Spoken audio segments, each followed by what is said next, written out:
presentando a los ponentes antes de que les toque el turno de su exposición.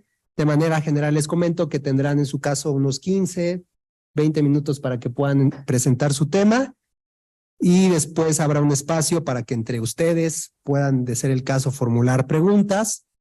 Estaremos también atentos a si la audiencia de manera virtual o en el auditorio formula alguna pregunta para que ustedes puedan también responderlas.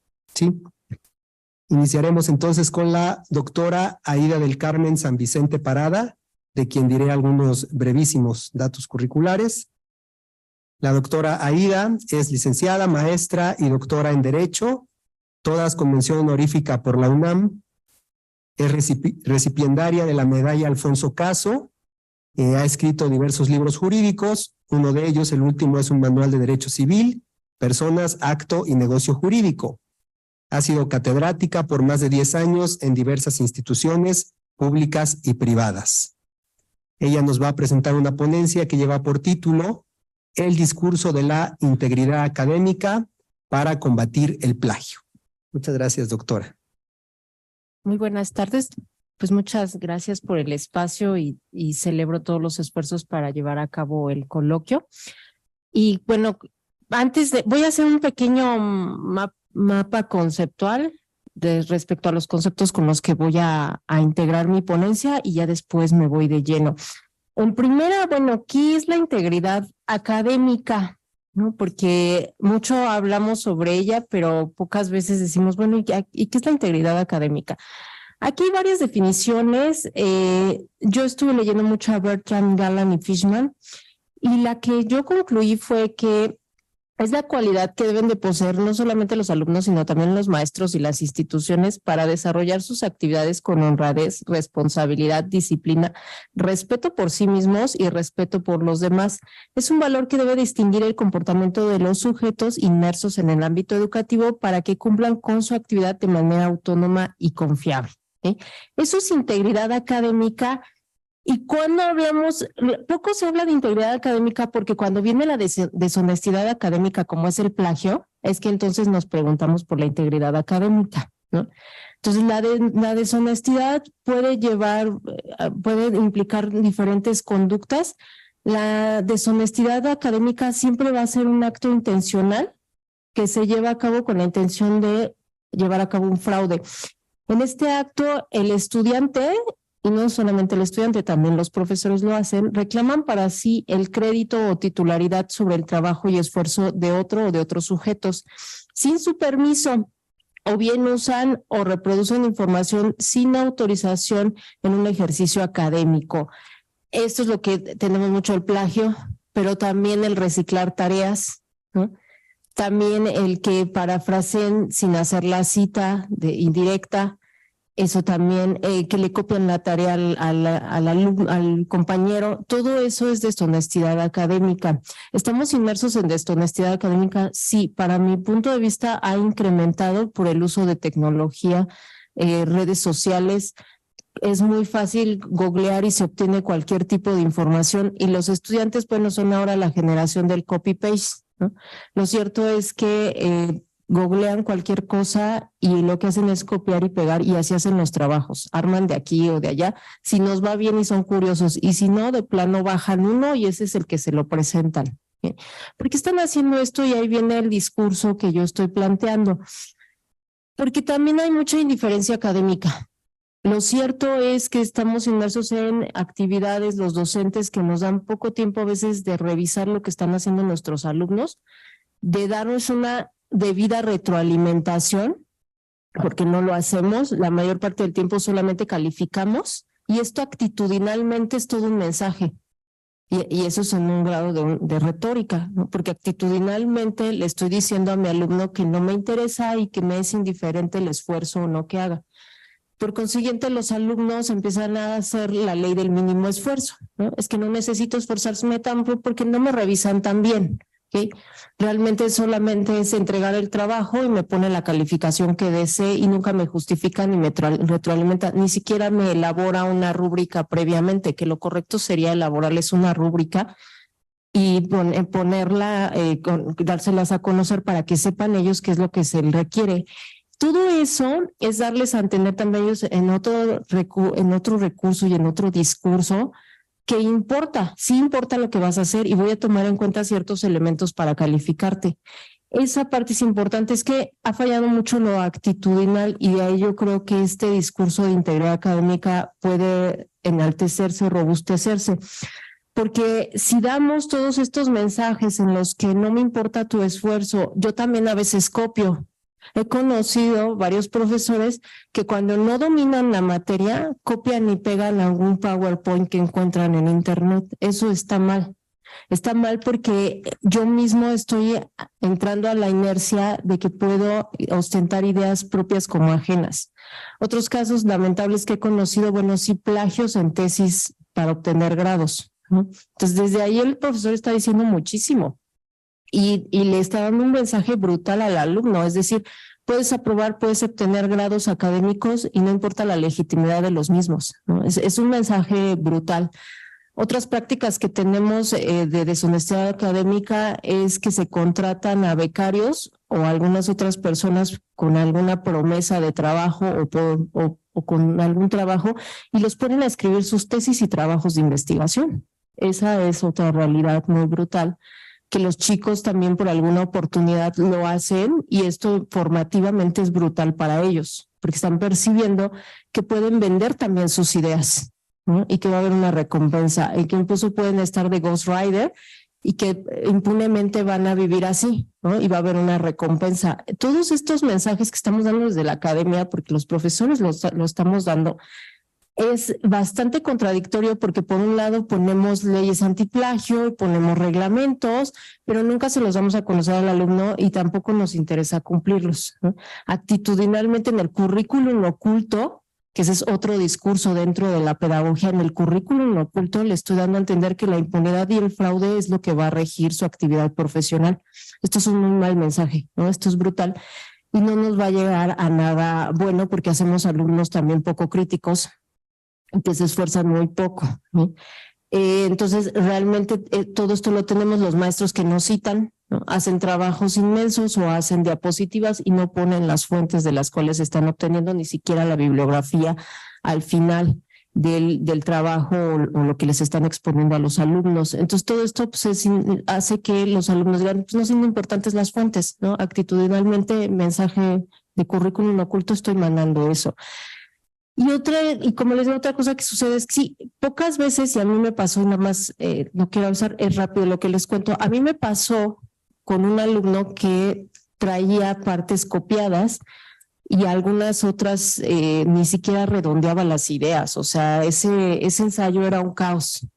Entonces yo le saqué 0, ¿no? Porque era un ensayo de 0. Y él, tuvo la amabilidad, en vez de mentármela, porque lo pudo haber hecho, pero tuvo la amabilidad de acercarse y decir, ¿por qué me puso 0? No entiendo. Yo estaba indignada porque dije, yo entre mí dije, vieras la porquería que entregaste, ¿no? Pero en ese momento tuve también un cambio actitudinal con él de decir, bueno, tengo que escuchar su posición. Y le digo, a ver, ¿en qué crees que te equivocaste? Y me dice, no, es que a mí siempre me ponían 10 en mis ensayos. Es la primera vez que yo saco 0 en un examen. Él viene de un colegio israelita. Y le digo, en todo, o sea, en la prepa, en la secundaria, siempre te ponían 10 con los ensayos, así como me lo redactaste. Y él me dice, sí, por eso estoy muy extrañado. Por favor, dígame en qué fallé para mejorar. Él también traía muy buena actitud. Lo cierto es que yo se lo agradezco que sea tan receptivo. Y me senté con él, o sea, saqué su ensayo y le dije, a ver, veme leyendo cada idea, ¿le entiendes? ¿A qué te refieres? Y él mismo empezó, no le entiendo. ¿Hacia dónde ibas aquí en este párrafo? ¿Por qué no lo redondeas? Entonces al final ya él se dio cuenta y me dice, gracias, porque es la primera vez que alguien se sienta conmigo y me da una retroalimentación. Jamás nadie se había sentado conmigo a contrastar mis ideas y hacerme una crítica constructiva a mi trabajo. Le agradezco y a partir de ahí él hizo mejores ensayos y cuidaba mucho la rúbrica. Yo trabajo mucho con rúbricas para que no estén desorientados de qué quiero y al rato no me salgan con que son los genios incomprendidos. Entonces yo trabajo mucho con rúbricas. Él se apegó muy bien a las rúbricas y logramos mejorar. Y de lo que me di cuenta es que muchos de mis alumnos, porque empecé a hacer un sondeo, no habían tenido retroalimentación. Eso es indiferencia académica. Y ese es un discurso muy potente para el alumno. Porque el alumno dice, pues aquí viene de trámite el profesor y prácticamente con lo mínimo me da la calificación, así que no tengo por qué hacer algo mejor.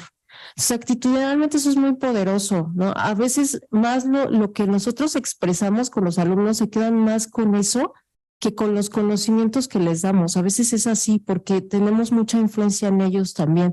Nos ven como autoridades, nos ven como alguien autorizado, para bien o para mal, porque se está creando su juicio moral.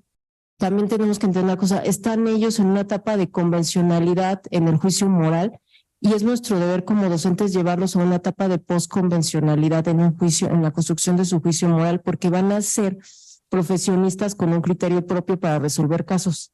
Y esto pocas veces cuando damos una clase nos damos cuenta de ello. Entonces, bueno, de las propuestas serían esas, ¿no? O sea, que realmente hagamos ¿y qué otra cosa? A materia, a nivel de discurso, ¿no? Yo, por ejemplo, lo primero que hago es, a ver, el plagio o cualquier intento de plagio tiene estas sanciones en la clase, ¿ok? Yo desde una vez les leo la cartilla. Esto es importante porque hago actitudinalmente también que el alumno vaya orillándose hacia esa conducta que quiero que asuma en clase. Sabes que aquí sí te va a salir caro, ¿no? Yo soy muy severa, por ejemplo, yo les anulo los trabajos, ¿no? Cualquier cita que no me hagan, para mí ya es anulado. Entonces se apegan muy bien y están muy preocupados por ¿cómo hago las citas? Bueno, yo prefiero que estén preocupados por las citas a que me copien y me peguen a lo loco. Otra cosa que hago con ellos es que leemos el reglamento institucional, ¿eh? ¿Cuáles son las reglas, no solamente de mi clase, sino también de la institución? ¿Qué valores tiene la institución y qué valores tienes tú que reflejar aquí ante la institución? Eso yo lo hago siempre cada clase. Siempre les estoy diciendo, esto no es mío, esta idea es de tal persona, ¿no? Los trabajos que yo les doy a ellos, vean cómo hacen las citas, les doy muchos libros a leer y les digo, vean cómo hacen las citas, ¿no? Sigan ese orden. Parafraseen, sí, les digo, no hay que pelearse con parafrasear, pero tienen primero que leer para hacerlo, ¿no? O sea, todo esto ayuda mucho al alumno. Y otra cosa también muy importante que luego brilla por su ausencia en las aulas, nos dan luego clases, nos las ofrecen y por el prestigio de dar una clase la aceptamos cuando a veces ni dominamos el tema. Esto a nivel de integridad académica también es fuerte, porque el alumno se merece, y el respeto que yo le tengo a la institución, a mí mismo y al alumno sobre todo, se merece que llegue alguien preparado y autorizado a darle esa clase. Si yo no conozco el tema, mejor me meto la mano, porque eso nos hace incurrir a nosotros como profesores en, pues me armo rápido de material, me fusilo las ideas de a ver dónde para montarles la clase cada tercer día que los veo. Y andamos trabajando así, se los digo por experiencias y porque lo he conocido de viva voz con compañeros, andan trabajando así. No son personas autorizadas en la materia porque no tienen la experiencia. A mí el otro día me llaman y para los coordinadores es muy fácil. ¿Por qué no viene a dar amparo? Pues porque nunca lo he dado. Pero es que usted es abogada y ahí va amparos. Sí, ahí va amparos, pero yo no tengo la metodología ni una pedagogía y una didáctica para traducírselo al alumno. No es ético que yo vaya a dar una materia que no conozco bien y que no posee un dominio para hacer la didáctica para ellos. Esto es bien importante. Esa es la construcción que yo estoy proponiendo del discurso, de un discurso académico que pregone realmente la integridad. Eso es lo que pregono. Y no es tanto, sino con las acciones. Que los alumnos también vean que legítimamente hay sanciones, ¿no? Ahorita no me voy a meter en más embrollos, pero se ve muy serio que haya un cotejo de tesis que están casi idénticas, porque es la verdad, y no hay sanciones. Eso a la comunidad le habla mucho, ¿no? Y es fuerte, y sí se debió haber sancionado, y sí era una nulidad de un acto administrativo. Y muchos abogados que fueron a hablar en medios públicos se les olvidó la teoría del acto administrativo, y la teoría de las nulidades y la teoría del acto jurídico. Claro que eso era nulo, ¿sí? Pero bueno, por conveniencias políticas quisimos llevarlo a cabo, pero eso a nivel del alumno le da un mensaje muy claro. Es que en la academia también puedes hacer trampa. Y es más, haces trampa y tienes grados y te dan menciones honoríficas. O sea, es un mensaje ahí muy potente que estamos dando, que hay que cuidarlo. ¿Por qué? Porque los chicos son muy influenciables. Y los chicos, con tal de resaltar o hacer las cosas más rápido, lo van a hacer. Se están formando su criterio y todavía estas partes de distinguir entre qué es bueno, qué es malo, todavía les cuestan ciertos aspectos. Hay que ayudarlos. Entonces, esa es parte del discurso que se pregone. También no luego sancionar, sino conocer por qué está haciendo el plagio. Cuando a mí me lo han hecho, yo les pongo el 0, pero sí me siento con ellos a decirles, ¿por qué esto? ¿Por qué hiciste esto? Es que no entiendo, es que estaba muy presionado con otras materias, es que tuve este problema. Ah, bueno, que si me explicas, podemos ordenar tus ideas y podemos darte una prórroga, pero entrégame un mejor trabajo. ¿Okay? O sea, prefiero que me expliques tu situación a que me llegues a mentir, ¿no? Al menos yo ese discurso es el que les doy. Mejor acérquense conmigo, vemos cuál es el problema y si hay que dar una prórroga o un trabajo secundario para que compensen el 0, pero lo hagan dignamente, lo hacemos. También la apertura hacia el alumno, no luego sancionarlo. Y sí, otra cosa ya nada más para cerrar. El otro día también me cuestionaba el doctor Carmona y tenía toda la razón. Y decía, es que nosotros tenemos que ser ahora cancerberos, aparte de la chamba que es dar clase, tenemos que ser los cancerberos y estarlos revisando. Pues sí, o sea, yo le diría que no y que yo nunca me pensé estar con la lupa con trabajos universitarios, con software antiplagio, nunca lo pensé, pero lo tengo que estar haciendo en mi labor. ¿Por qué? Porque es muy fácil para los chicos copiar, porque es muy fácil meterle información al GTP y le sale un ensayo medio incoherente, pero le sale. Y si yo no lo reviso, pues ya pasó, ¿eh? Porque no, GTP no es esto tan avanzado que dicen, ni es algo que bastante de un nivel bastante normal, pero lo que está pasando es que como ni revisamos y todo le decimos a que sí está bien, pasa. Y no se dan a cuenta alumnos de la baja calidad que trae eso del GTP, por ejemplo, ¿no? Entonces, sí tenemos que ser cancerberos, sí, pero es para el bien de ellos, ¿no? Recordemos, y nada más con esto cierro, que el profesor es guía y compañero, no nada más somos docentes y replicamos información. Esto significa que debe de propiciar la autogestión del conocimiento y el estudio independiente. Para lograr tal cometido debe moldear un ambiente de aprendizaje dinámico que propicie el bien común, el intercambio de ideas. Y esta noble tarea no solo se concreta a través de una instrumentalización didáctica y la elaboración de material didáctico, sino que también requiere el compromiso de alumnos y estudiantes para refrendar esa integridad académica a través de nuestras acciones, ¿no? Eso a nivel retórico le da mucho al alumno, le da pie. La integridad académica es un soporte a través del cual se logra la construcción del conocimiento ético, del juicio moral y de la responsabilidad que tenemos frente a una institución y frente a nosotros mismos y el trabajo y el respeto que le debemos al trabajo de los otros, ¿no? También concientizar, eso tenemos que hacer. El alumno a veces no sabe lo que cuesta escribir y para ellos es muy fácil copiar y pegar y no saben lo que cuesta. Yo por eso los pongo a hacer ensayos o buscar información para que aprendan lo que cuesta. Y muchas veces no los dejo sacar el celular, ¿no? Que vayan a la biblioteca y lo hagan para que vean lo que cuesta. Sí, y entonces empiezan a valorar y también este discurso de ¿a ti te gustaría que la tarea que hace María me la presente como tuya? ¿Te gustaría que se estuvieran fusilando tus ideas? No. Ah, bueno, pues entonces no hagas lo mismo con los demás, ¿no? Estas pequeñas partes de sentarse con ellos y trabajar a este nivel, creo que ayuda mucho y fortalece la retórica de la integridad académica. Muchas gracias por su tiempo y paciencia. Muchas gracias a ti, doctora Aida, por hablarnos de estas distintas prácticas de deshonestidad académica, que, como decían en la mañana, podríamos ver ya ahora todo un catálogo de delitos intelectuales, ¿no? De los cuales el más grave sería el plagio, pero bueno, hay estas otras que nos hablabas como la indiferencia, ¿no? La falta de compromiso del docente para hablar de temas de los que no conoce, que ya entonces nos muestran una gran variedad de prácticas nocivas.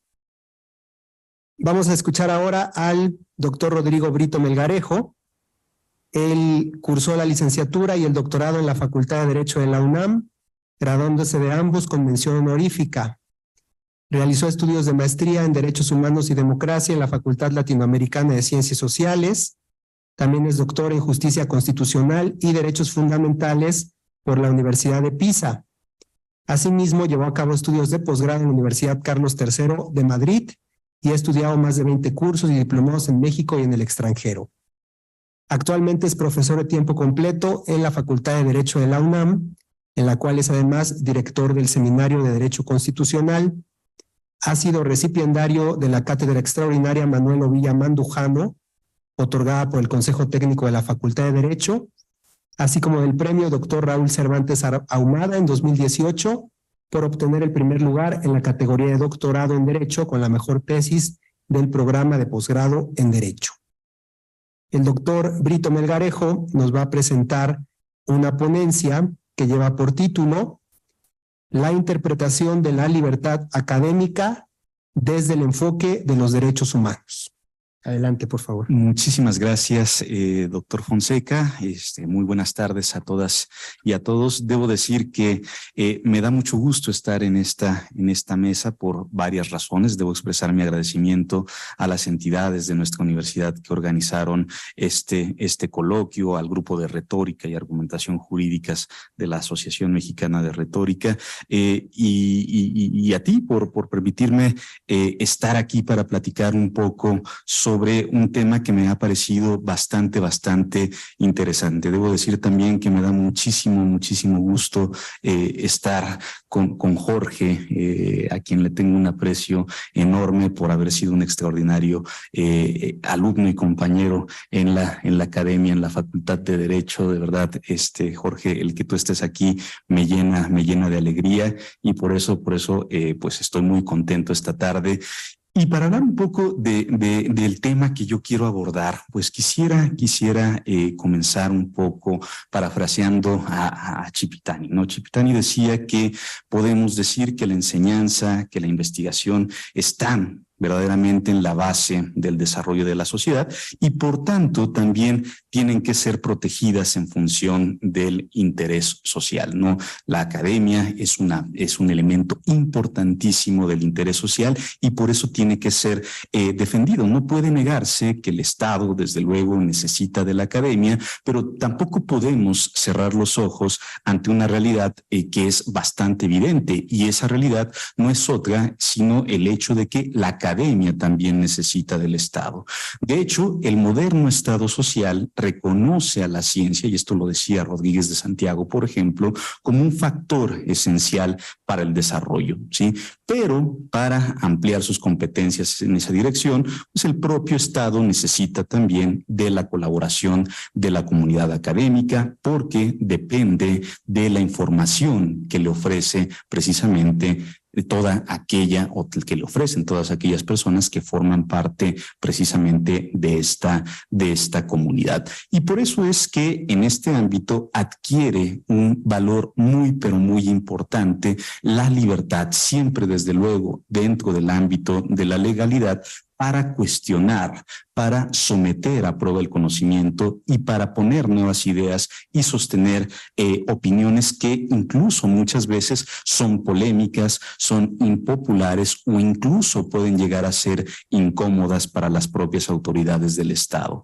Y es que me parece que no podemos obviar que uno de los fines de la academia es precisamente favorecer aquellos cambios que hagan posible el llevar a cabo avances en la sociedad, ¿sí? Hacer posible que la sociedad avance a partir de la crítica, a partir del cuestionamiento, a partir precisamente de decirle a la autoridad qué es lo que incluso, como veremos un poco más adelante, no puede hacer, ¿sí? De hecho, me parece que hay que dejar muy claro, como se ha establecido por parte de diversos organismos internacionales, que las labores que se desarrollan en el ámbito académico son elementos indispensables y de gran importancia para el ejercicio de las libertades políticas, para el ejercicio de las libertades civiles, por poner solamente un caso, ¿eh? ¿Por qué? Pues porque a través de ellas se forman ciudadanos críticos que ejercen con responsabilidad e información sus derechos y que participan de manera plena en una sociedad democrática,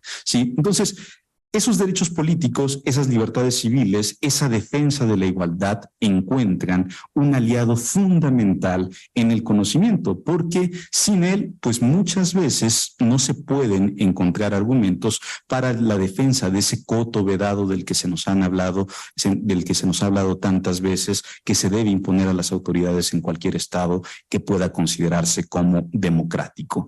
Entonces, existe una especie de simbiosis entre la academia academia y el Estado, ¿no? Rodríguez de Santiago nuevamente nos dice que el Estado debe promover las condiciones para hacer posible el ejercicio académico, pero el conocimiento tiene que desarrollarse necesariamente de manera libre y conforme a las reglas del Estado. No hay una dependencia del Estado de la academia, pero también por parte de la academia del Estado, ¿sí? De hecho, el mundo de la academia genera espacios propios, genera escenarios propicios para decirle al Estado, por ejemplo, pues en dónde hay campos previsibles de desarrollo, para decirle al Estado, por ejemplo, si un determinado proyecto de investigación es viable o si no lo es, si las aportaciones que presenta una persona que investiga, por ejemplo, son valiosas o no lo son, y en consecuencia las decisiones estatales sobre la academia dependen también, de nueva cuenta con Rodríguez de Santiago,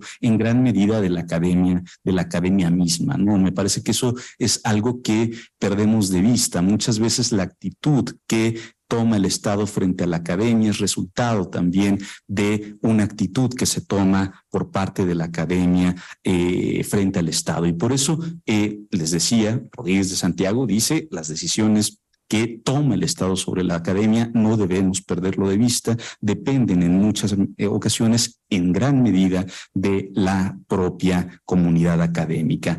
Por eso, cuando existen tensiones entre la comunidad académica y el Estado, me parece muy útil señalar los posibles escenarios que dan origen a esas resistencias, ¿no? Y uno de esos escenarios que podría ser la causa de las tensiones entre la comunidad académica y las autoridades estatales estaría relacionado, por ejemplo, con la protección por parte de estas autoridades de intereses políticos o de intereses económicos, por ejemplo, o intereses de cualquier índole que en ocasiones son cuestionados, que son criticados o que son señalados desde la academia, ¿sí? En muchos casos son los académicos quienes ofrecen información valiosa para cuestionar el statu quo, para cuestionar, por ejemplo, el orden social, y esto evidentemente puede incomodar. Y puede incomodar a quien ejerce el poder o a quienes desean mantener sus privilegios aún en detrimento de otras personas.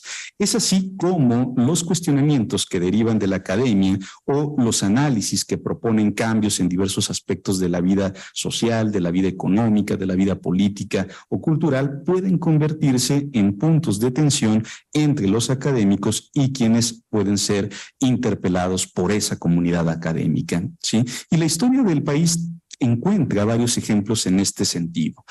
Aunque es verdaderamente difícil demostrar, por ejemplo, que se han dejado de lado ciertos proyectos de investigación por la defensa de intereses específicos, pues algunos autores han señalado casos que podrían ejemplificar esta forma de proceder, esta forma de actuar. Glembodsky, por ejemplo, refiere la liquidación en la década de los 80 de algunos proyectos científicos e incluso la de un centro de investigación que pudieron darse debido a que sectores burocráticos pues buscaban de alguna manera confiar el conocimiento de determinados temas dentro de los aparatos del Estado o a que sectores empresariales no tenían interés en que fueran investigados aspectos, por ejemplo, relacionados con contaminación o con daño ambiental que pudiera perjudicarles. De hecho, el mismo Glembodsky menciona en este sentido el caso del proyecto Lázaro Cárdenas, dirigido en la Facultad de Ciencias Políticas y Sociales de la UNAM, que llegó a tener 15 investigadores y que trabajaba en cuestiones relativas a los recursos energéticos, que trabajaba en cuestiones relacionadas con recursos minerales y recibía apoyos, por ejemplo, de Pemex o de la Comisión Federal de Electricidad. Existió por aquella época también un grupo de investigación de políticas de la energía en el Colegio de México, por ejemplo, que recibía el financiamiento de organismos internacionales.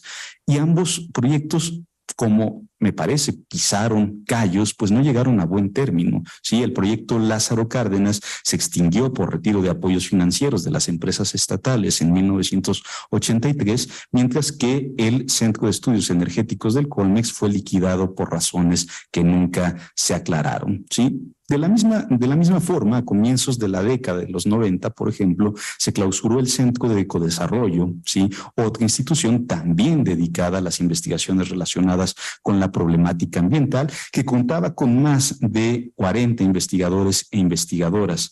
Los motivos de cierre de este centro tampoco fueron aclaradas nunca, pero, por ejemplo, autores como Iván Restrepo señalan que pues, una de las causas pudo haber sido, por ejemplo, la publicación de artículos críticos sobre el manejo del suelo en áreas turísticas. ¿Sí? Entonces, con antecedentes como estos, la libertad académica me parece que toma mucha importancia en un país como México, porque solo si quienes se dedican a crear, solo si quienes se dedican a difundir conocimiento pueden hacerlo sin interferencias, pueden hacerlo sin amenazas, pueden hacerlo sin cambios drásticos en las condiciones en que realizan su trabajo, pues podría decirse que se cumple con los derechos asociados a esta libertad académica. Y es que, como en su momento lo dijera, por ejemplo, Conrad Russell, en un país efectivamente libre debe haber códigos de valores, debe haber sistemas de creencias profundamente antitéticos a los que sostiene el gobierno del momento. Sin un conflicto de ideas, decía Russell, que enriquezca los debates entre los diversos órganos de gobierno, pues esos órganos de gobierno no estarían sujetos a la clase de reto intelectual que se necesita para que se examinen sus propias creencias en forma crítica, y para que esto suceda, pues debe haber fuentes de ideas objetivas e independientes, ¿no?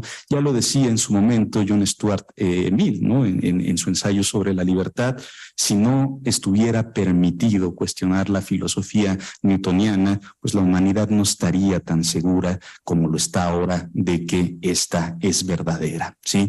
Es más, aunque la academia necesite, aunque la academia reciba apoyo por parte del Estado, pues la academia, el mundo de la academia, el mundo de la ciencia, no es un área donde el cliente tiene siempre la razón, ¿sí? Esto también lo decía Russell. Muchas veces lo que el cliente quiere y lo que es verdadero pueden ser cosas diferentes, y sin duda puede ser antitético, pero si con esto no se consigue lo que es verdad, pues el Estado no estaría consiguiendo nada que le pueda ser útil, ¿sí?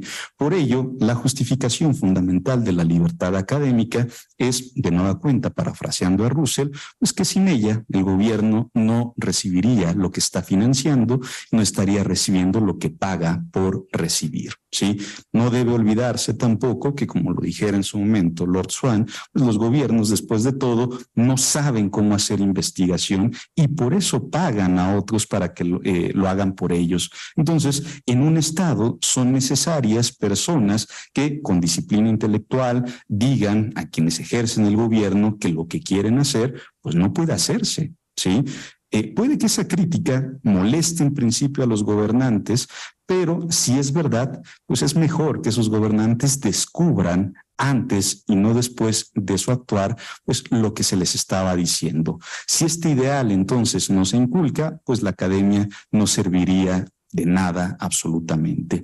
Y si retomamos esta metáfora a la que hemos hecho mención, puede encontrarse otro punto a considerar. El principio de que el cliente siempre tiene la razón solamente se puede aplicar en aquellos campos en los que la satisfacción de ese cliente no es el último objetivo, ¿sí? No puede aplicarse, también lo dijo en su momento Russell, en campos en que la búsqueda del conocimiento por el conocimiento mismo es el último objetivo, ¿sí?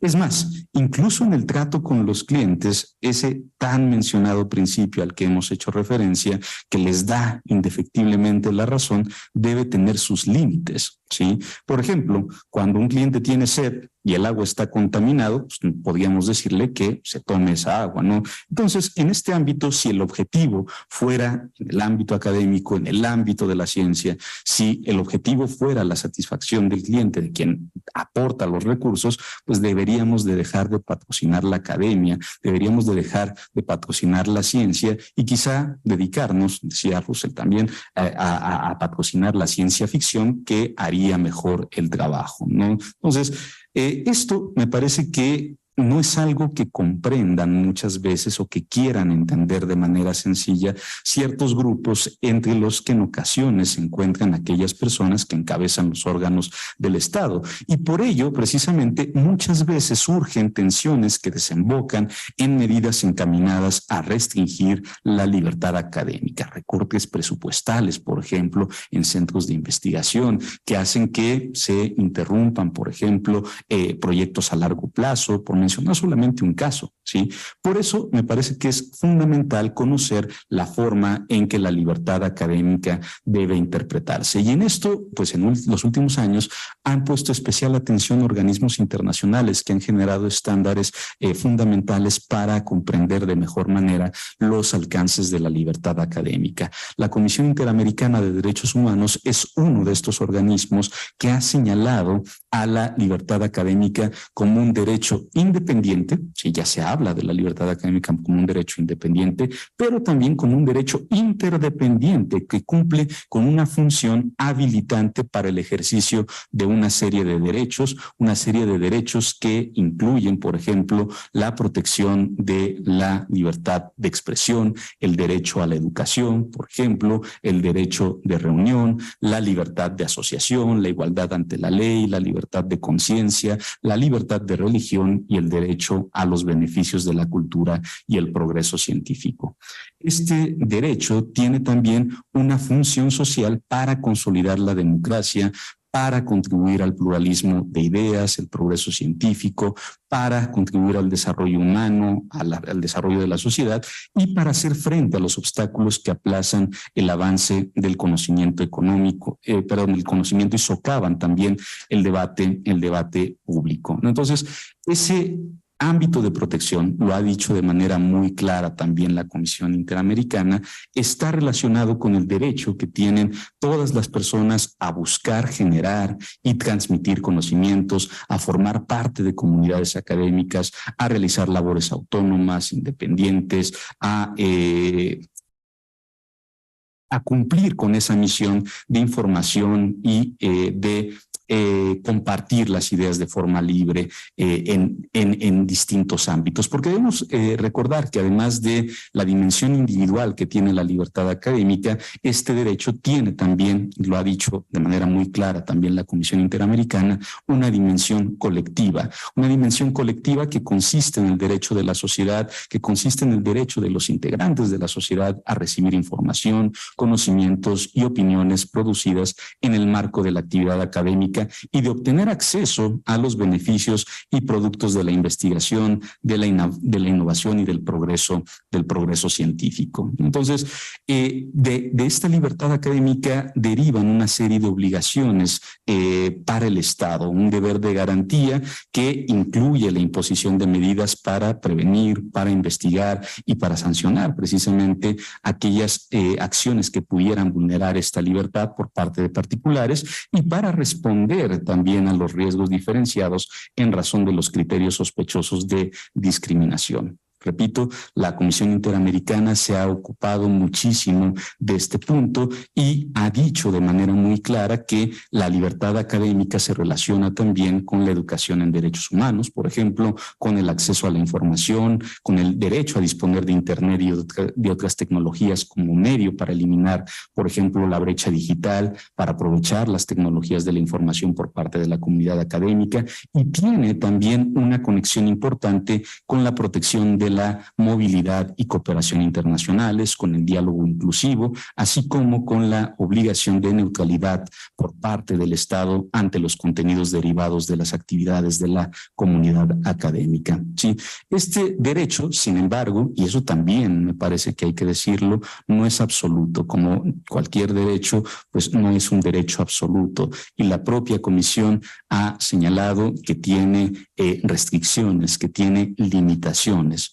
Y ese derecho excluye de manera expresa, por ejemplo, cualquier propaganda a favor de la guerra, y excluye la apología del odio contra cualquier persona o grupo de personas por cualquier motivo, incluso nacional, étnico, racial, religioso o cualquier otra característica que constituya o discurso que constituya incitación a la violencia o a cualquier otra acción ilegal. ¿Sí? Entonces, como podemos apreciar, esa libertad académica tiene alcances que se han construido con el ánimo de contribuir, por ejemplo, como lo señalaba en su momento Ronald Dworkin, a formar una cultura de independencia frente a la cultura de la conformidad.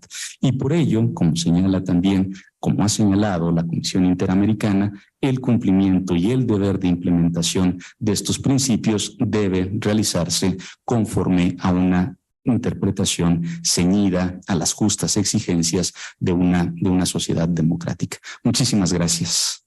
Muchas gracias, Rodrigo, por este recorrido tan interesante del contenido de la libertad académica como un derecho humano. Hemos visto con claridad que antes de que podamos hablar de retórica académica, pues debe estar garantizada esta libertad sin interferencias, sin restricciones, incluso sin amenazas, ¿no? De parte de quienes ejercen el poder político, para que podamos cumplir esta función social de generar el conocimiento. Vamos ahora a escuchar a nuestro tercer ponente. Es Jorge Manuel Vadillo Ortiz. Él es estudiante de licenciatura en Derecho en la Facultad de Derecho de la UNAM.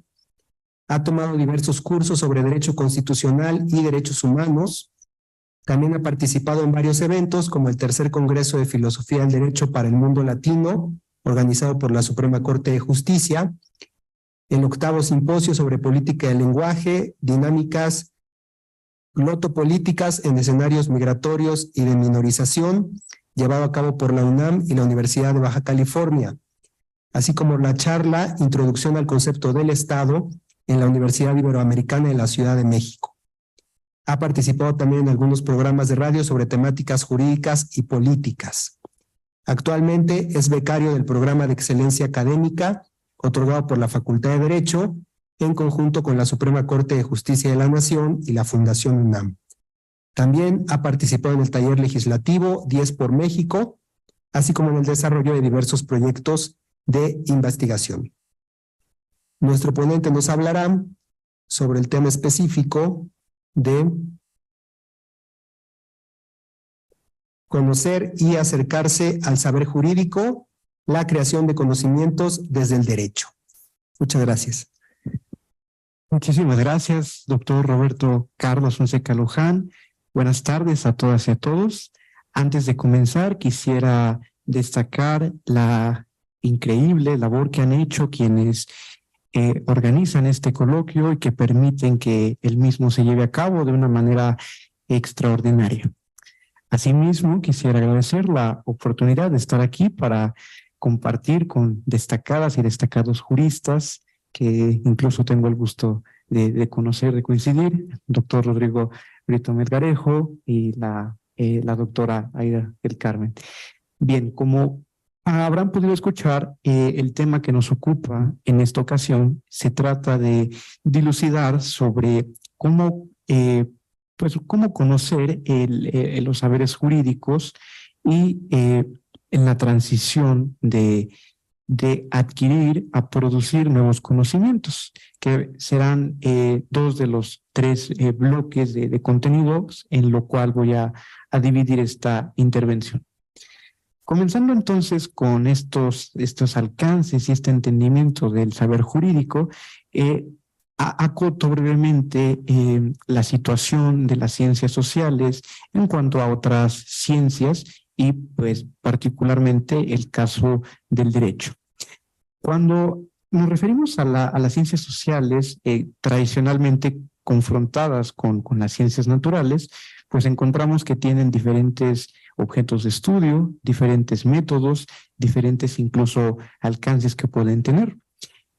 A lo largo de la historia, pues se empiezan a adquirir características específicas y que condicionan de alguna manera la seriedad, el propio dinamismo que puedan tener unas o que puedan tener otras, y que incluso las condiciones que implica trabajar un tema de naturaleza social y un tema de naturaleza, digamos, natural como biológica, física.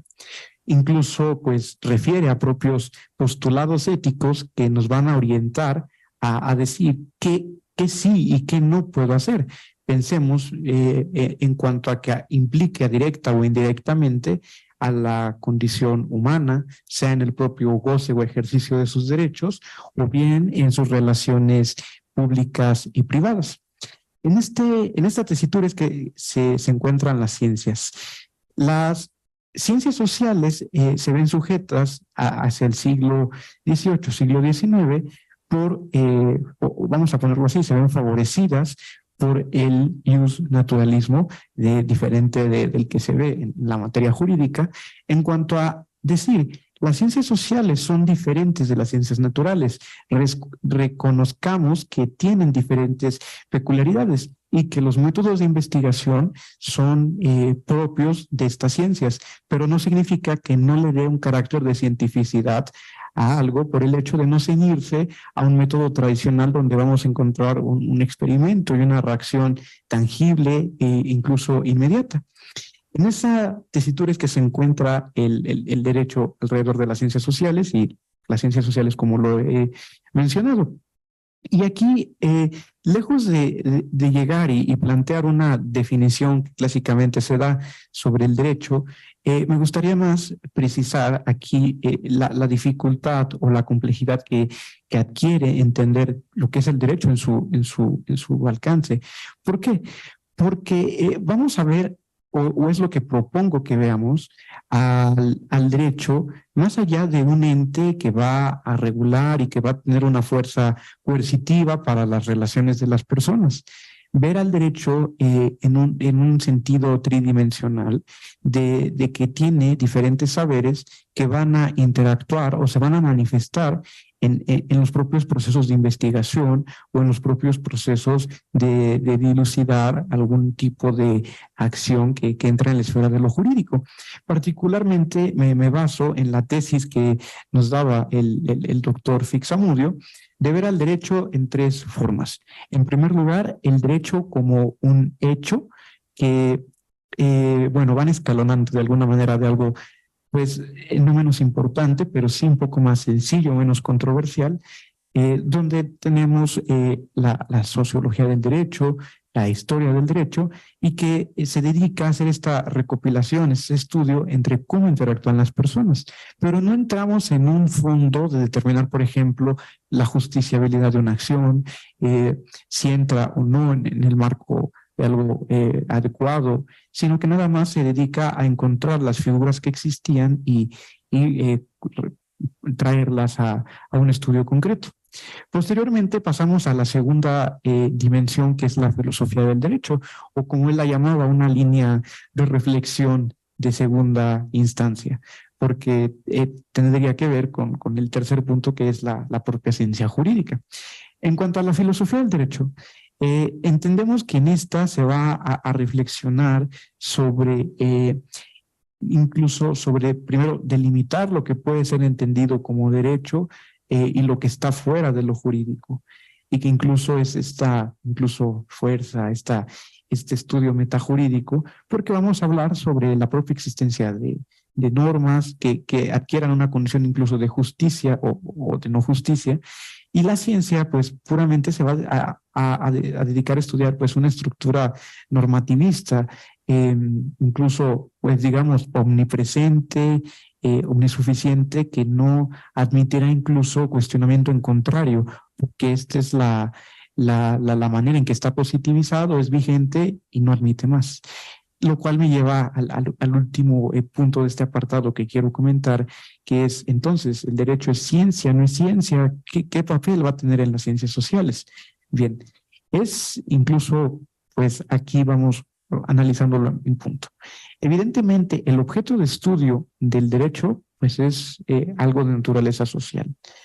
Es cuestionable lo que hay en lo que se descubre del derecho, por supuesto, pero también tiene un grado de, si bien no es incuestionabilidad, pero algo que crea ya como certeza, incluso funcional, que no admitiría, por decirlo así, pues una opinión o más bien un postulado que pueda deslegitimar esta aseveración.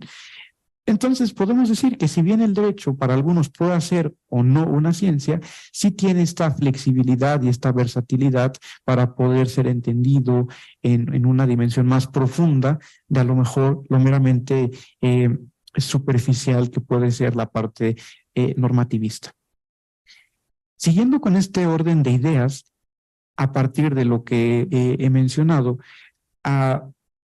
comenzando a hablar ya sobre los trabajos de naturaleza jurídica, me gusta denominar esta parte como el fondo o sustanciación de un trabajo, que se dividen en dos puntos generales importantes, que es la influencia que va a tener las corrientes filosóficas en la creación, en la argumentación, incluso vamos a ponerlo, una visión contraria a una idea que se está desarrollando, porque directa o indirectamente, o incluso aunque digamos, no, yo no quiero hacer filosofía del derecho, yo simplemente me estoy dedicando a dar un argumento X que no está estrictamente apegado a hablar sobre algo justo o injusto, tiene una tendencia filosófica, porque evidentemente hay argumentos que por su propia naturaleza tienen que ser estudiados pues desde un punto incluso meramente normativista, un punto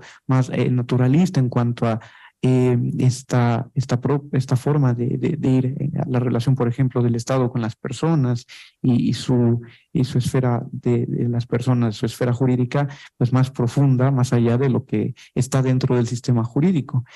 O incluso argumentos o tópicos del tipo más pues realista, que nos diga, yo me quiero dedicar a ver la funcionalidad desde la óptica del derecho que tiene una figura jurídica y que pues va a tener esta influencia. Y la segunda categoría que me he referido antes, pues yo lo catalogo como algo no jurídico, fuentes o influencias externas. Este tipo de influencias las divido o identifico 4 principalmente, que son lo volitivo, lo irascible, lo necesario y lo previsible. ¿Por qué estas 4? ¿Por qué no más? ¿Por qué no menos? Porque creo que se agota suficientemente aquí los diferentes supuestos de situaciones que influyen en los trabajos. Volitivo, pues porque es algo que estimamos como algo que se debe estudiar, que incluso es del agrado de una persona desarrollar este tema, o que incluso se está en contra, porque pues es mi voluntad de construir una antítesis sobre el discurso que se está generando alrededor de un tema. Lo irascible necesariamente pues es en cuanto a un descontento, una insatisfacción de la comunidad que va a desarrollar su argumentación. En cuanto a lo necesario, pues son cosas que si bien no devienen de la voluntad o incluso de una insatisfacción, se vuelve indispensable su estudio porque va a tener un efecto, incluso podríamos decir, fatal, catastrófico o positivo en la vida de las personas y se vuelve necesario. Por ejemplo, hablar del medio ambiente, hablar del cambio climático, pues es algo ya necesario. En siguiente instancia tenemos lo previsible. Y aquí lo dejé al final porque pues es parte especial de este coloquio, como la inteligencia artificial. ¿Por qué lo previsible? Porque está incluso en 2 categorías en cuanto a lo necesario y previsible, porque son situaciones que si bien ya son una realidad, todavía falta mucho más por devenir en su desarrollo. Y podemos ir haciendo incluso conjeturas sobre lo que puede implicar o no el desarrollo de la tecnología o la inteligencia artificial. Se vuelve precisamente algo que podemos prever. El segundo punto que quiero comentar de esta ponencia que había comentado al inicio, pues es propiamente ya una transición de adquirir a producir conocimientos, ya teniendo este marco teórico, conceptual que construimos hace un momento. Partiendo entonces de la primicia, primero, ¿podemos crear nuevos conocimientos? En estricto sentido, podemos decir que sí, porque se hacen innovaciones, y ese es incluso uno de los fines de la investigación, crear aportaciones, traer algo nuevo que como autor de un trabajo, pues estás aportando. No se trata nada más de recopilar lo que ya se escribió y dar, pues compilarlo, sino de traer lo que ya se escribió y tú colocar tu postura, incluso como lo decía hace rato, estar en contra de lo que se dice. Entonces, en estricto sentido, podemos decir que sí, es incluso una labor indispensable, como comentaba antes, la investigación y la creación de estos nuevos conocimientos. Ahora bien, ¿cuál es el problema de esta transición de ya tengo los conocimientos que requiero, ahora cómo los aplico? Y aquí es una de las gracias que va a tener pues, la retórica y otros instrumentos, no nada más la retórica. Yo lo planteo en cuanto a una metáfora, no necesariamente es que signifique que de ahí devenga, pero sí es una metáfora que me gusta plantear, porque es cierto, lo he podido comprobar, que es cómo va naciendo, cómo va surgiendo una idea que va a ser materia de nuestra investigación. Refiriéndome, por supuesto, a esta idea del mundo inmutable, perfecto de las ideas que decía Platón, a un mundo imperfecto con el que nos encontramos. Evidentemente, no es lo mismo como se ve la idea cuando la pensamos por primera vez, cuando preparamos los recursos necesarios para su desarrollo y cuando es finalmente verbalizada en un trabajo de investigación, dígase un ensayo, dígase una tesis, incluso dígase una conferencia. En ese sentido, lo ideal o lo funcional incluso es que esa idea se mantenga en ese estatus de perfección, que es lo que tenemos que hacer como gente que investiga, que esté en ese mismo estatus de cómo fue pensada a cómo es verbalizada, porque incluso genera, pues, yo diría hasta una satisfacción personal saber que lo que estás haciendo va por un buen camino, va por un camino adecuado. Y es ese punto de ir encontrando, por ejemplo, con la retórica, pues que sea funcional, ¿no? Además de que, obviamente, con los diferentes métodos podamos fortalecer ideas, porque no todos los argumentos van a ser a favor. Podemos encontrar argumentos en contra que, pues, o derrumban la idea o la fortalecen. Depende también de cómo lo vayamos planteando. Y ahora, ¿cómo se explica o cómo explicamos fundamentalmente estas ideas? A partir de tres formas que me gusta o que yo sintetizo como las más comunes o funcionales en esta misma línea de ideas, que sería primero definir algo por lo que es, en segundo lugar, definir algo por lo que no es, y un tercer punto especulativo incluso, por lo que puede ser, lo que puede llegar a ser, o incluso por sus fines, entrando ya propiamente a hablar de la axiología de las cosas, ¿no? ¿Por qué por lo que es? Pues bueno, es sencillo, estoy explicando una idea, un concepto, y yo doy pues sus características, doy los elementos que la conforman, y pues creo que no hay mayor problema con esto. Por lo que no es, porque a veces cuando no hay una idea concreta, no hay algo tan cierto que podamos decir, en efecto es esto, porque es una idea a lo mejor abstracta, podemos definirla separándola o haciendo las anotaciones necesarias para separarla de algo que pueda ser parecido, pero que en esencia no es lo mismo a lo que yo me estoy refiriendo.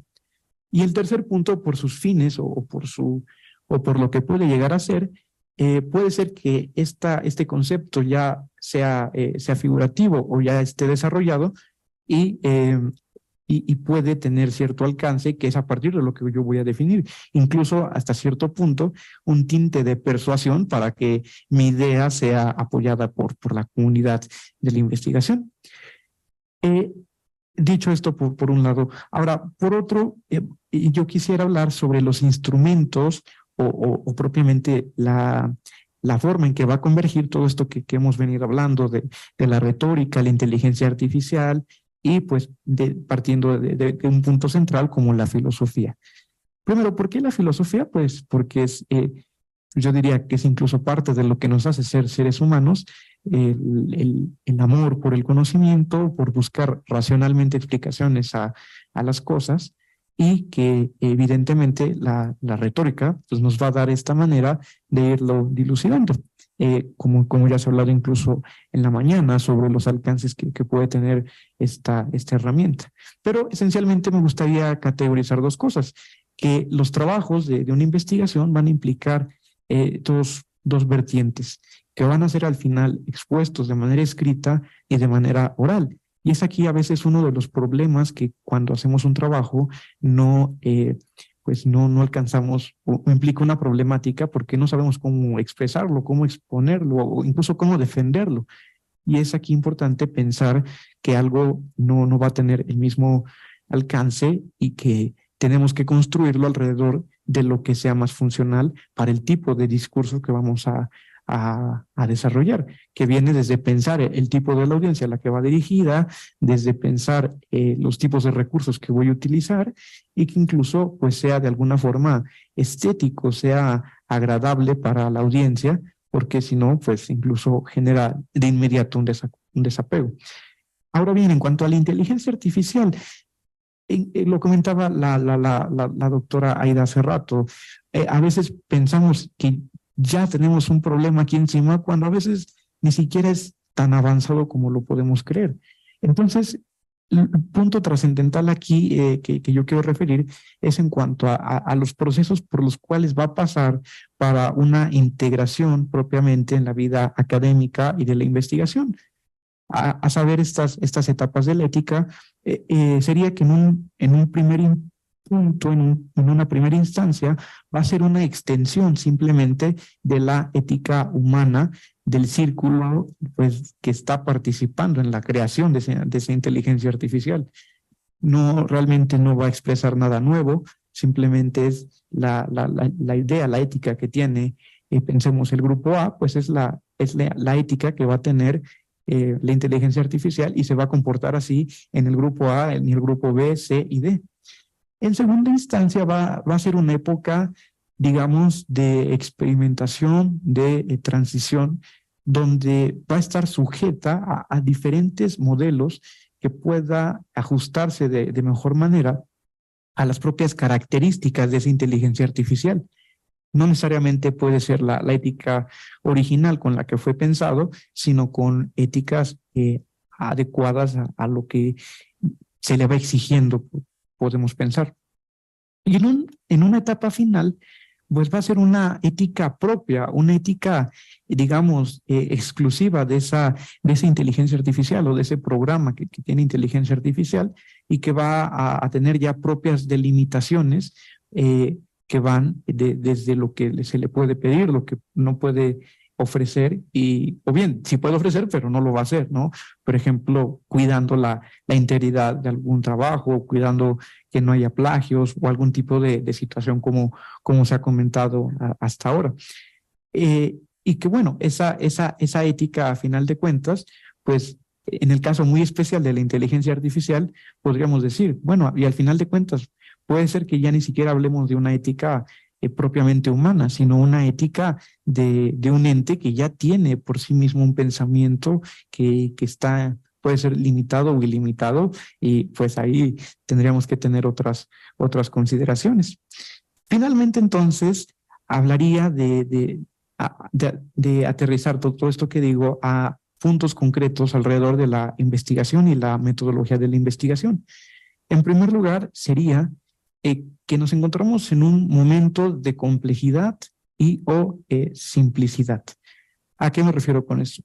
Cuando se consolidan las ciencias sociales, estas caen, digamos, en el extremo de querer hacer ciencias puras y exclusivas de lo que es. Es decir, el derecho solamente es derecho, todo lo demás déjelo fuera de la investigación porque si no, contamina. Y ahora, siglo XXI, pues podemos pensar que este discurso ya se está superando y que hablamos ahora de trabajos de interdisciplinaridad, multidisciplinaridad, donde decimos, adelante, traiga lo que es de economía, traiga lo que es de política, porque así vamos a fortalecer un trabajo que a lo mejor es estrictamente jurídico.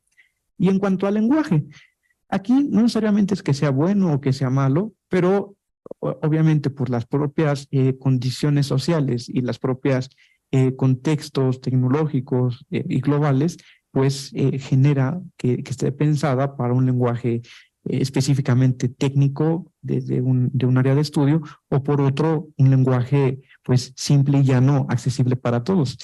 El siguiente punto que quiero comentar pues es la propia claridad o incerteza que tiene la investigación. Es un punto muy importante porque referiría propiamente al estatus en el cual se encuentra un concepto que ya ha sido definido. Y aquí es algo, bueno, pues es incluso generaría un poco de polémica en cuanto a lo mejor si lo aterrizásemos sobre un punto concreto. A lo que quiero llegar es que tenemos o ya teníamos muy bien establecido algún concepto que tenía un carácter de científico, pero dado estas facilidades para acceder a la información, crear nuevos criterios, cuando es el mejor de los casos, lo sometemos o lo colocamos en un nivel simplemente de filosofía o incluso ideología, que pues estructuralmente pues ya no tienen la misma fuerza, la misma legitimidad que puede tener un concepto meramente científico.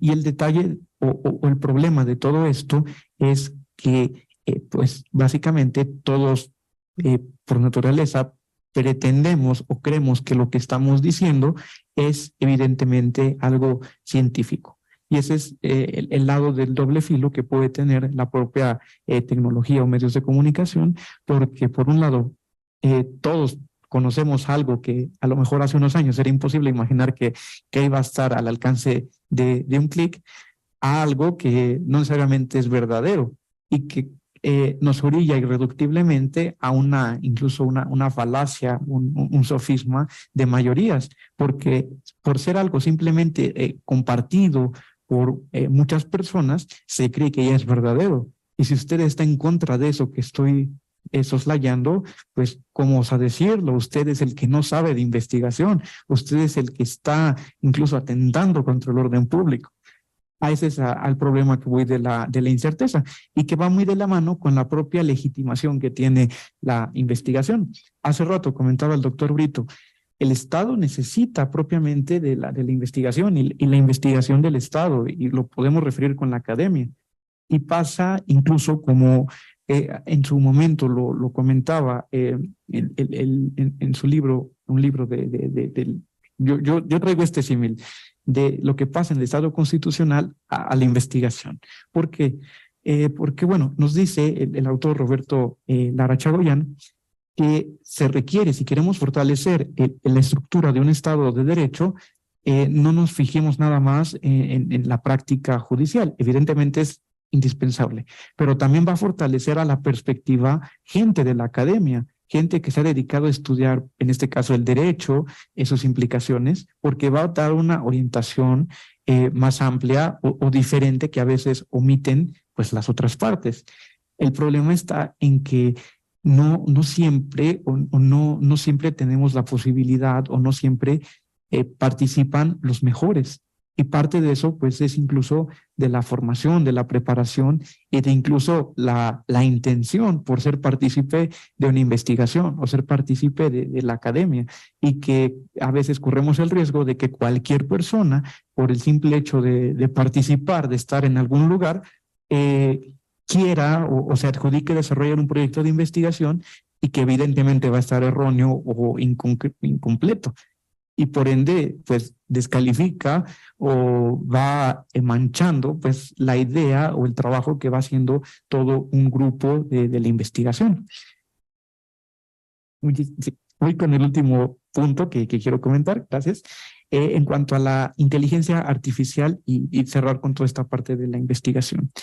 Evidentemente no es un inhibidor de conocimientos, tampoco nos orilla a un estancamiento en cuanto a que lo sepamos utilizar, en cuanto a que podamos irnos adaptando a las diferentes etapas por las cuales va a pasar y que pues siga permaneciendo esa intención, esa actitud por ser partícipes de las investigaciones y que podamos portar de la mejor manera o de la forma más ética, pues trabajos que no simplemente sean forma, sino que sean fondo y que puedan sustentar una argumentación clara y lejos de un sofisma o de un voto de mayoría que es incierto. Por mi parte será todo y pues, muchísimas gracias por su atención. Muchas gracias por esta amplia ponencia en la que nos has hecho recordar preguntas básicas de la metodología, como si el derecho es una ciencia, cuáles pueden ser los distintos enfoques para acercarnos al estudio del derecho, cómo incluso la retórica puede ser una herramienta para que estas ideas, que son el germen de la investigación, no pierdan esa perfección del mundo de los ideales a la cual te referías. Muchas gracias. Bueno, pues ahora si alguien que está presente quisiera hacer algún comentario o alguna pregunta respecto a los dos ponentes. Les decía que muchas gracias por su generosidad para compartir sus conocimientos y que de Aida,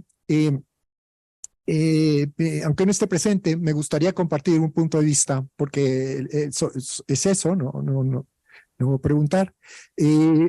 No, me interesó mucho que el reto que todos tenemos como profesores ahora, sobre todo con la existencia de las computadoras y los celulares, porque yo vengo de la época de las cavernas, cuando no había internet, ni celulares, ni computadoras, y entonces cuando nos pedían los profesores trabajos de investigación, pues teníamos que ir a la biblioteca. Pero ¿saben qué? Los delitos intelectuales se llegaban a cometer de todas maneras, porque se copiaba, ¿no? Lo que decían los textos, y a veces se daban por propios, esos mismos textos que se copiaban a mano, ¿no? Y se pasaban a máquina de escribir.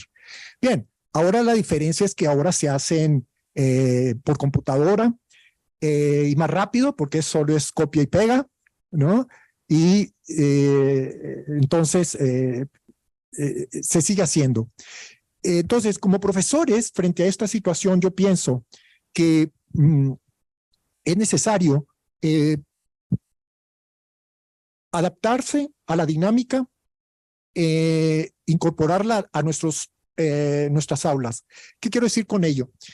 Que estos trabajos de investigación que uno suele encargar y que se hacen fuera de clase, se deben intentar hacer dentro de la clase, bajo supervisión del profesor en clase, que tenemos el desafío, obviamente no trabajos amplios, sino con ejercicios prácticos que se puedan desarrollar durante la clase, sea de 1 hora o 2, practicar esas herramientas de investigación y ahí mismo corregirlas en su caso. Ustedes me dirán, oye Jorge, pero son 60, 70 alumnos, ¿cómo voy a poder hacer eso durante la clase? Ese es otro desafío. Yo pienso que hay que confiar en los alumnos en el sentido de que haciéndolo en clase, durante clase, es mejor a decirles háganlo allá afuera y quién sabe qué producto vamos a tener, porque como bien lo dijo Aida, hay que asumir la responsabilidad de que si eso se ha reproducido, me refiero a los delitos intelectuales, es porque los profesores no les hemos enseñado a no hacerlo y no hemos también cumplido con lo que también ella dijo en revisarlos y retroalimentar los trabajos, ¿no? Entonces, aquí el desafío que tenemos los profesores es incorporar, repito, estas prácticas de investigación en aulas, haciendo y desarrollando como temas de esos trabajos de investigación la temática del programa de estudios, ¿saben? Y no dejar solo a la exposición en clase sin los trabajos hacer bajo supervisión directa en clase. Bueno, eso es lo que yo trato de hacer y que propongo. De Jorge Manuel, a mí me interesa mucho, me llamó mucho la atención el hecho de que utilizaste la palabra innovación y para los que hacen uso de esta palabra, pues se suele asociar a la innovación tecnológica. Entonces, cuando los que hacen en ciencias exactas o son tecnólogos, ven los que nosotros hacemos en ciencias sociales, nos dirán cuál es su tipo de innovación que hacen ustedes, ¿no? En ese sentido. Y a mí me parece, o al menos yo respondo cuando esto se llega a plantear, que se debe hablar de una innovación humanística que se manifiesta o se debe manifestar precisamente cuando el alumno aprende a investigar y desarrolla los temas a través de la investigación, guiado por su profesor. Y por supuesto, cuando hace una tesis de grado, ¿no? Sea de licenciatura, maestría o doctorado, porque aunque sean temas muy comunes en derecho, son mentes nuevas. No es lo mismo alguien que hizo una investigación de ese tema hace 10, 20 años atrás, que alguien, un joven investigador, que lo aborda actualmente con su nueva visión, aunque sea un tema muy, muy trabajado. Entonces, si esto no se hace, y de hecho sucede, porque poco se hace ahora tesis de grado, la innovación humanística no podemos avanzar sin ello, ¿no? Y por eso en este caso yo celebro mucho que Jorge se haya interesado en exponer este tema y que continúe con la carrera académica también, porque los necesitamos a los jóvenes para que con sus nuevas visiones nos puedan seguir ilustrando y avanzando en el derecho.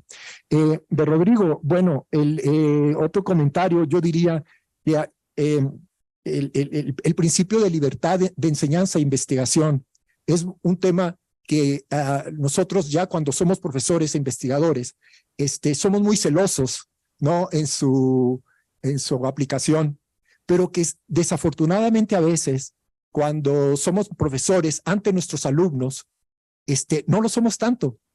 No somos tan celosos en respetar la libertad académica del estudiante. ¿En qué sentido? Pues para elegir sus temas de investigación ellos mismos, ¿sabes? En desarrollar sus trabajos como ellos quieren, ciertamente con las guías que uno pueda lo mejor posible orientar, pero que a veces no garantizamos incluso ese derecho, porque a veces les pedimos un trabajo y no les decimos cómo hacerlo, ¿no? Y mucho menos no lo revisamos, como dijo esta Aida, no hay retroalimentación tampoco. Entonces, bueno, les agradezco porque tenía estos comentarios nada más. Yo aprovechando que está Jorge por aquí, que me toca, escuchar esta extraordinaria ponencia. Algo que dijo me llamó muchísimo la atención. Jorge nos decía, pasamos ya ese tiempo en el que pues el derecho se consideraba una ciencia pura que no necesitaba de otras disciplinas para entenderse, para estudiarse, ¿no? Esta idea kelseniana de que todo se podría definir con base en la norma jurídica, incluso conceptos como democracia, ¿no? ¿Qué es la democracia? Pues es el grado de participación que tiene una cierta sociedad en la creación de las leyes, todo siempre desde el punto de vista de la norma, y que ahora pues pasamos a un escenario en el que cada vez necesitamos más de las nuevas disciplinas, de recurrir a otras formas de pensar y de entender el mundo que nos rodea. Y aprovechando que Jorge es mucho más joven que yo, quisiera preguntarle en ese sentido, ¿cuáles son esos retos en el lenguaje, en la concepción del derecho que ven estas nuevas generaciones en las que existen, como ya se ha dicho en este coloquio, pues problemáticas que quizá nosotros no conocíamos, ¿no? Que quizá nosotros ni siquiera nos planteábamos: inteligencia artificial, tecnologías que contribuyen mucho a la investigación, pero que también mal utilizadas pueden ir en detrimento de de la formación de nuestros estudiantes, cómo entender el derecho, qué cambios en ese lenguaje, en ese discurso son los que deberían de existir, Jorge, en una generación en la que los cambios además son tan vertiginosos que incluso no nos alcanza el tiempo para asimilarlos. Muchísimas gracias, doctor Víctor, doctor González, por los comentarios. En efecto, bueno, todo esto, la verdad, pues nos daría para hablar muchísimo más tiempo, más de estas 2 horas. Yo creo que hacer incluso un coloquio exclusivamente de este tipo de temáticas, sin duda muy importantes. Y justo me gustaría rescatar varios puntos que comentaba, y bueno, que todos han comentado. En primer lugar, pues, en efecto, que muchas veces no recibimos a veces la orientación adecuada, pues a veces por las propias condiciones en que se desarrolla un curso. Pero no necesariamente yo digo que eso parte del problema. Yo considero que evidentemente estamos hacia la tendencia de cambios extremadamente radicales. Sin que esto sea malo de fondo, pero sí en cuanto a que queremos construir y queremos destruir todo de un momento a otro. Y porque pensamos que en efecto así se van a garantizar todas las expectativas jurídicas y políticas que tenemos, cuando hemos visto que no es cierto, no funciona, no va por ahí. Y que todo este tipo de circunstancias, como por ejemplo, que comenta estos retos del lenguaje, o si lo vemos más amplio, del discurso jurídico, pues va en estas dimensiones que nos conducen a no verlo, como les decía, planamente, primero como la ciencia. En segundo punto, pues de alguna forma tener esta visión, yo digo, transversal, que va, por ejemplo, desde los derechos humanos, en cuanto a entender que ciertas situaciones implican a lo mejor un límite para la manera en que nos expresamos, pero también implica un área de oportunidad, porque podemos de alguna forma entender mejor a la persona en cuanto a sus necesidades, en cuanto a obviamente la forma en que puede él o ella adquirir estos conocimientos, y que evidentemente digamos, pasamos a como lo decía hace rato el doctor González, pues pasamos de este modo de trabajar con el librote clásico a una computadora, a una tablet, y que pensamos que a priori va a facilitar el trabajo, pero no necesariamente es así, o no significa que radicalmente vamos a cambiar la manera de estudiar el derecho, porque si bien podemos tener formas más accesibles para esta información, pero no nos podemos despegar, si lo queremos ver así, de pues los textos, las principales ideas que nos dan ciertos autores, porque incluso pensamos, no, son ideas ya superadas. ¿Ya qué te refieres a no sé, pensemos Hobbes y el Estado, Kelsen y su teoría pura del derecho? Por supuesto que no. Evidentemente nos sirve reflexionar sobre lo que ya habíamos tenido hacia lo que podemos incluso desarrollar ahora, siglo XXI, con 100 años ya de experiencia, pero de alguna forma más flexibilizado, ¿no? Sin caer tampoco en el exceso de permitir que cualquier cosa sea, digamos, sea colocado como algo científico cuando realmente no lo es, cuando es simplemente ideológico, y que incluso atiende a, pues, que no sé, pensemos, hoy me levanté de malas y hoy digo que todos los que me ven feo violan derechos humanos, y estoy inconforme y quiero destruir las instituciones que tiene el Estado, y se tiene que legitimar porque así lo digo y porque 2 o 3 personas más coinciden conmigo. Yo creo que esos son parte de los retos que se van a enfrentar o se enfrentan con el derecho, con el propio Estado, con la propia academia, y que no podemos ser ajenos No podemos tampoco decir, no, yo no me meto en esos temas porque me van a linchar, pero sí entrar de alguna manera empática, conocerlo, pero tampoco de alguna forma seguir permitiendo que los alumnos nos conduzcamos en un camino de oscuridad sin que alguien nos diga, oye, está bien, qué bueno que quieres innovar, pero ten en cuenta todo lo que va a implicar, ¿no? Eso yo creo que serían los principales retos que implicaría en cuanto a el discurso y este lenguaje del derecho. Muchas gracias, muchas gracias. Bien, ¿algún otro comentario, aportación? Bueno, de no ser así, entonces no me queda sino agradecer al doctor Rodrigo Brito, a la doctora Aida del Carmen, a Jorge Manuel por el tiempo de estar aquí con nosotros esta tarde compartiendo sus brillantes ideas para este 12º coloquio de hermenéutica, retórica y argumentación jurídicas. Daríamos por concluida esta mesa y nos vemos el día de mañana a las 10 de la mañana en esta misma sede para dar continuidad a las actividades de nuestro coloquio. Muchas gracias a todos y todas.